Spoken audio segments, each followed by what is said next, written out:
Hi everyone, good evening and welcome back to Urban Pulse GY, your planning podcast, where we highlight developmental initiatives in Guyana, navigate planning issues, and explore potential solutions. I am Chrisandria Lindbergh Finance, your host and planning coach. Good evening.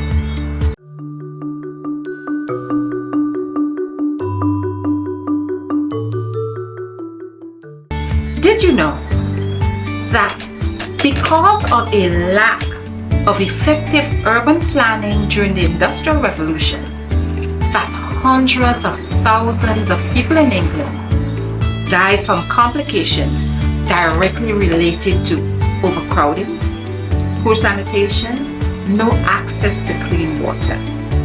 Did you know that? Well, let me tell you, that is so true. Many people died as a result of poor urban planning. But for more of this and other interesting facts about urban planning and our history, stay tuned to today's Planning Digest segment, where we'll be learning more about this and other interesting facts.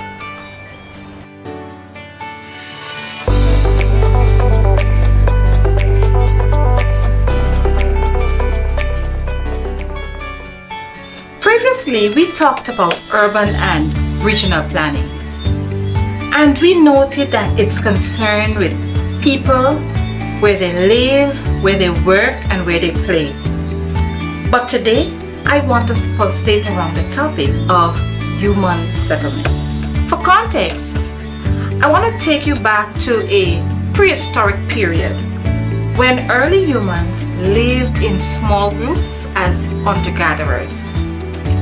People during this period lived the life of nomads.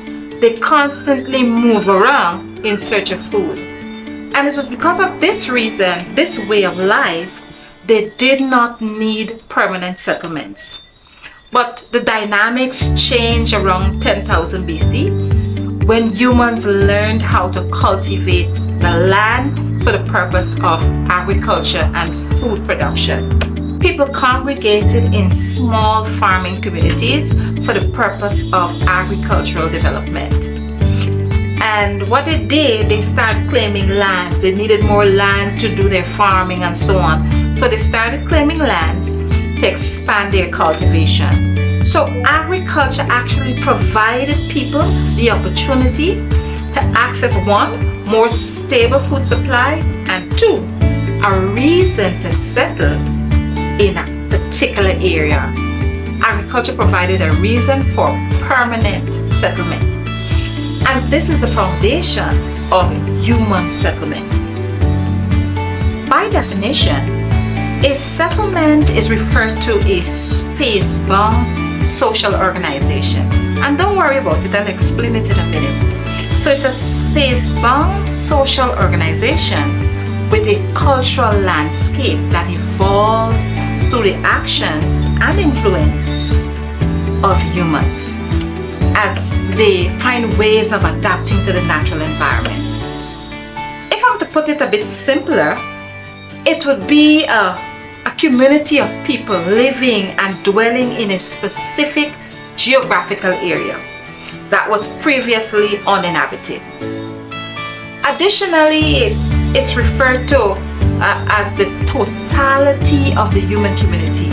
It involves the social aspects, material aspects, organizational, spiritual, and even cultural elements that sustains that community. So now that we understand the origin of human settlement, because we talked about the periods, the prehistoric periods when the nomads would do their hunter-gathering. And then we evolved into the period when man became agriculturists. They began planting. They understand the value of the land and they began cultivating it. And as a result, they were able to develop permanent settlement. Now that we have the concept of permanent settlement, I want to take you to what would have caused the need for urban planning to arise. So I'm going to take you through the evolution and why urban planning became necessary. Though planning was happening throughout the ages, the emphasis was not on people. The emphasis was on the aesthetic of the building, of the built environment, how nice it looked. And we can see this through like the cathedrals and the castles that were built. Beautiful.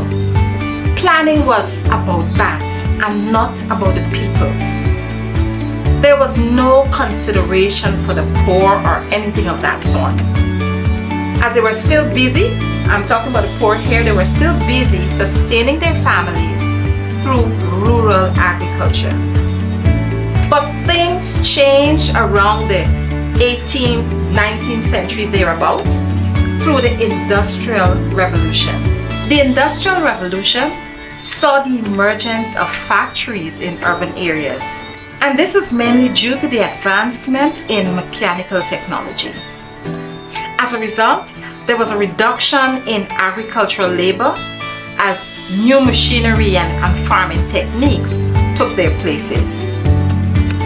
As factories emerged, large numbers of people migrated from rural areas to cities in search of work, in search of better quality of living, better quality of life. This rapid urbanization resulted in overcrowded living conditions. Many workers found themselves cramped into small spaces, buildings that were poorly constructed. Some of these housing, they lacked basic amenities such as proper sanitation systems, little or no ventilation, no running water. The lack of space led to unsanitary conditions that contributed to the spread of many different diseases. I want to stop at this period and have you take a minute and imagine living during this period, when tens of thousands of people would have been cramped in towns and cities. Imagine for a minute living in a community with inadequate housing, no running water, no electricity. Streets are overflowing with human excrements, garbage littered all over, clogged drains, polluted rivers and streams. Imagine the rodents, the rats, the cockroach, the flies. Imagine the odor. Imagine the outbreaks of infectious diseases such as cholera and typhoid and tuberculosis and diarrhea and dysentery. Imagine living in this period where there was a low life expectancy and high child mortality. The reality is, my friends, is that these are the factors that combined created a pressing need for a systematic urban planning process that could address the complexities of modern urban human settlements effectively. By organizing land use, improving infrastructure, placing emphasis on enhanced public health, placing emphasis on fostering economic opportunities, by considering environmental impacts. These are the conditions, these are the circumstances through which urban planning emerged as a critical discipline in shaping sustainable cities.